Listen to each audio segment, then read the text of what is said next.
Hey, what's up, YouTube fans around the world on this beautiful Sunday? No, actually, it's not beautiful at all. It's been a lot of rain, thunder, lightning, you name it, in my part of the world, British Columbia.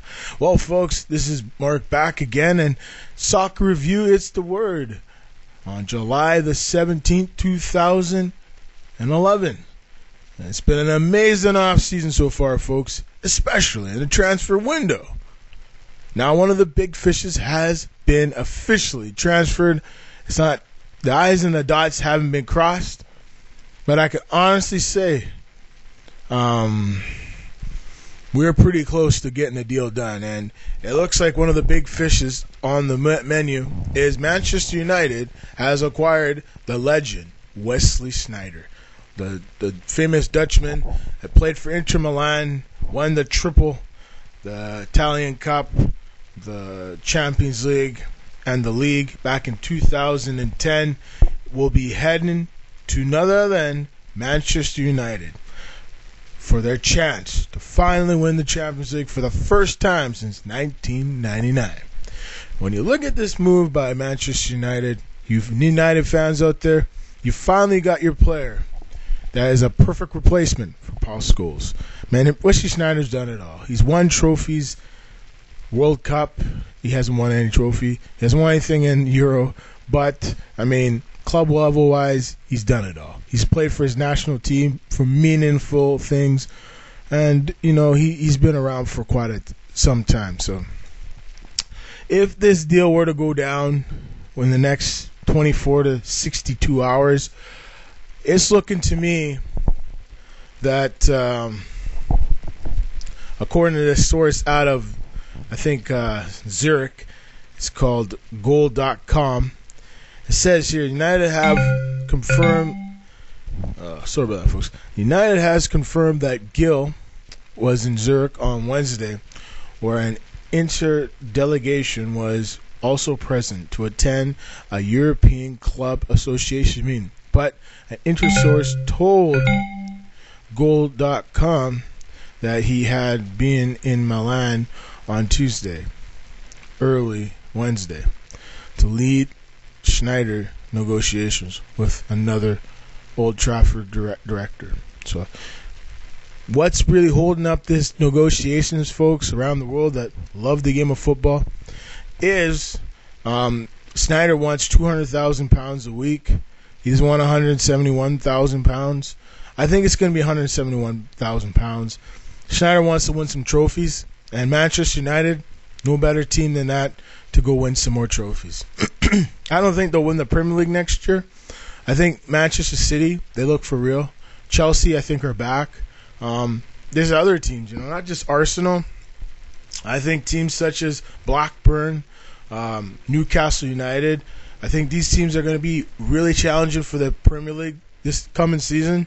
Sunderland looked pretty good. They just went and officially, they made some moves.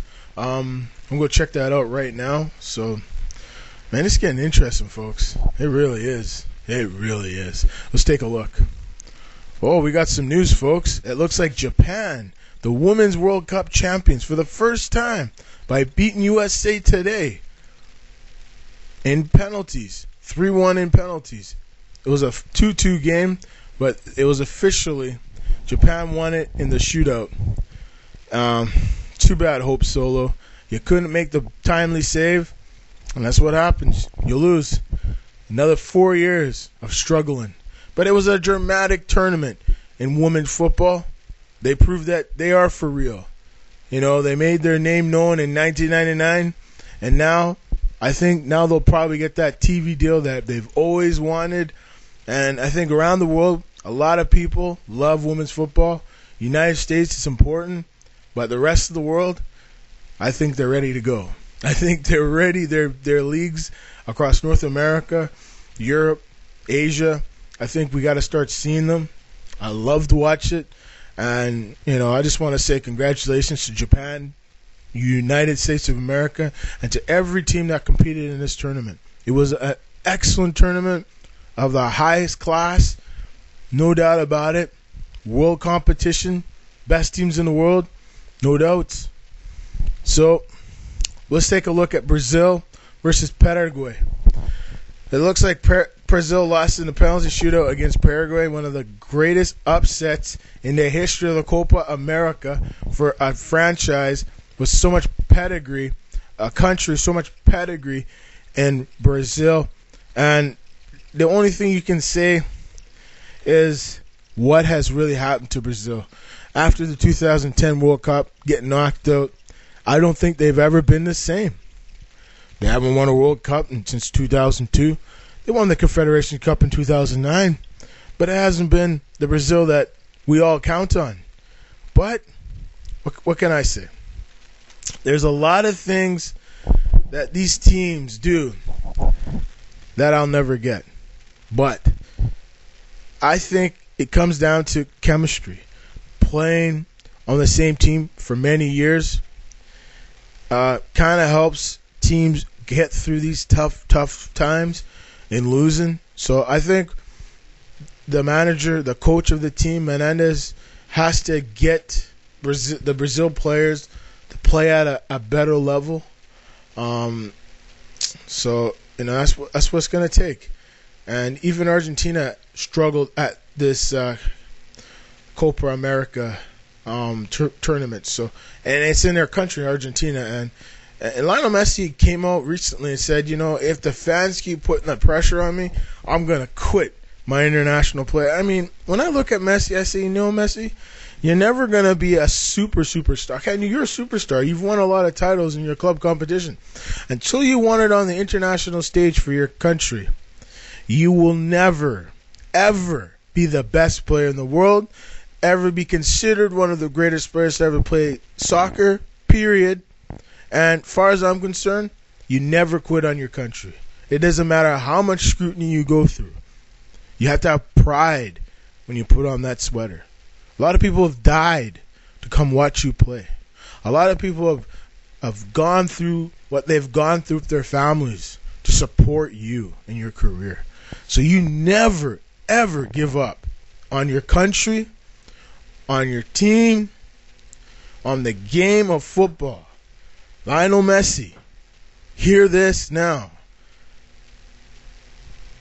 You got to stick through it, man. You're just a kid. But let me tell you, growing up, it's tough. You got to stick with it. If you lose, you win. You got to win as a team. You got to lose as a team. And I know the fans are putting the heat on you. It's the same thing that happened to Diego Maradona, Gabriel Batistuta, Diego Simone, every one of these guys. So let me tell you, you just got to believe in your ability, bud. That's the only way you'll find your way. It looks like Chile lost to Venezuela today, 2-1. I mean, Venezuela was another team that really surprised me today. And haven't really been too much movement of late, so not too much movement, folks. So it's back to me again. There hasn't been too much movement. I've been watching quite a bit of MLS. I mean, the Vancouver Whitecaps have been struggling of late, but, they're starting to play better. The Toronto FC have made some changes in the management part, but, there's still some work to do for that team. But all in all, I think when you're looking at this team in Toronto FC, they're starting to get to it. They're starting to get things going. We'll just have to see what happens along the way. Manchester United, they look good. I saw them recently play against DC United with Ashley Young, their new acquisition, and soon they'll have Wesley Sneijder within this week. They look really good. I want to see Manchester City take on Vancouver Whitecaps. Hopefully the weather gets better in our neck of the woods. I mean, at Empire Field, the weather hasn't been great. The pitch was waterlogged on Saturday, so they couldn't play their league game. So hopefully they'll be able to play against Manchester City. I'm really counting on it. I won't be able to go and watch it live because I got work and stuff, but I'm going to try to watch it on the old tube, try to tape it off a videotape, go buy some blank tapes and tape it on TSN. So we'll see what happens, folks. Thanks for watching, everyone. I mean, it's always special to do these, even on Sunday. It's a good day. So long, everyone. Bye.